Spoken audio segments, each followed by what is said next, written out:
मैंने अपने दोस्त से 5,000 रुपये उधार लेने थे।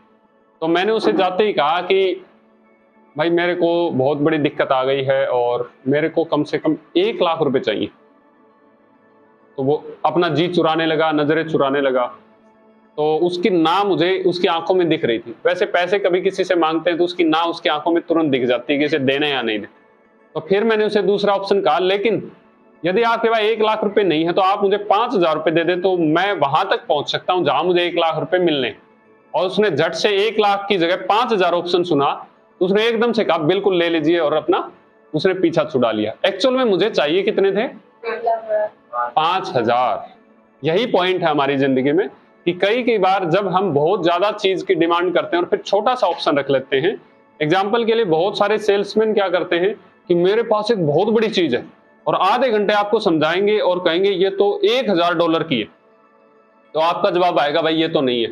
चलो $1,000 की नहीं है तो आप मेरी वैसे मदद कर दीजिए, ये $5 की एक चीज आप ये ले लीजिए। एक्चुअल में उसे बेचनी कितने की थी? 5 की ही बेचनी। चलो इसे हम और प्रैक्टिकल एग्जांपल से समझते हैं। एक इन्फ्लुएंस साइकोलॉजी की बहुत बड़ी बुक है, और उस बुक के अंदर एक छोटी सी कहानी दी हुई है। वो कहानी मैं तुम्हें मेरे तरीके से बना के बताता हूँ। एक बच्चे का किसी कॉलेज में एडमिशन हो जाता है, और वो लड़की मतलब आउट ऑफ उस स्टेट के या फिर बहुत ज्यादा दूर वो रहने लग जाती है। तो उसने उस समय में, उस जमाने में फोन वोन नहीं होते थे, तो उसने एक पत्र अपने घर वालों को भेजा। और उस लड़की का नाम चिंकी था, और चिंकी ने घर पे लेटर भेज दिया। और चिंकी ने सबसे पहली लाइन लिखी थी कि वैसे तो सब कुछ ठीक है, उम्मीद है आपके वहां भी सब कुछ बढ़िया होगा, लेकिन अभी अभी मेरे हॉस्टल में जो है लगभग 1 महीने पहले आग लग गई थी। और आग लगी तो ज्यादा दिक्कत की बात नहीं, बस मैं वहां से, आग लगी थी तो वो कूदने लगी, तो मुझे बहुत ज्यादा दिक्कत नहीं आई, बस मेरा हाथ जो है उसमें फ्रैक्चर आ गया था। वैसे कोई ज्यादा दिक्कत नहीं है, लेकिन जैसे ही मैंने हॉस्पिटल में एडमिट हुए तो वहां से आग लग गई। तो वहां पे हम बेघर हो गए थे। तो किसी न किसी नियर डियर फ्रेंड के आसपास हमने अपनी रहने की जो व्यवस्था थी उसको करने की कोशिश की। उसी दौरान मुझे एक चंदूलाल नाम का एक दोस्त मिला, और उसके साथ मेरी दोस्ती हो गई, और उसने मेरी काफी मदद की। मैं पिछले 1.5-2 महीने से उसी के पास रह रही हूँ। शुरू में तो वो मुझे दोस्त लगता था, लेकिन अब मुझे पता लगा वो तो मेरा बहुत ही नियर डियर है, मुझे उसमें सब कुछ नजर आता है। अब मुझे बताते हुए आपको खुशी हो रही है कि बहुत जल्दी हम दोनों शादी करने वाले हैं, और ये इसलिए करने वाले हैं क्योंकि गलती से मैंने प्रेगनेंसी कंसीव कर ली। वैसे ज्यादा दिक्कत नहीं, मैंने सोचा मैं आपको पहले बता देती हूँ। इतनी बात सुनते सुनते सब कुछ लिखा जा रहा है।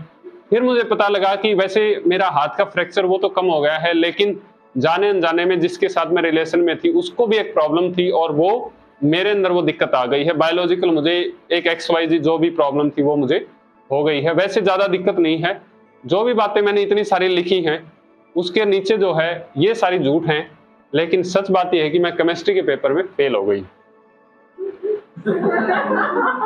कुछ बात समझ में आई?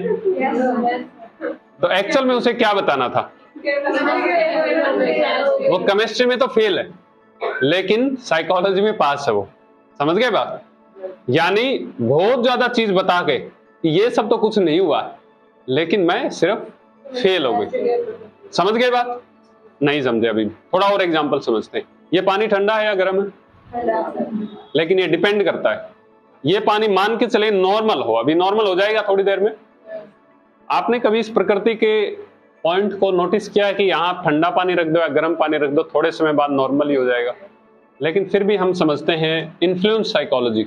आपका हाथ बिल्कुल बर्फ में डाल रखे, बिल्कुल चिल्ड हो गए, बिल्कुल चिल्ड, ऐसे कि बस इससे ठंडा कुछ नहीं हो सकता है, और वो वाले हाथ फिर एकदम से नॉर्मल पानी में डालें। बताओ ठंडा लगेगा या गर्म? Are you sure? गर्म लगेगा ना? अब इसे उल्टा करके देखते हैं। आपके हाथ बिल्कुल ऐसे हो गए, बिल्कुल जलाए जा रहे हैं।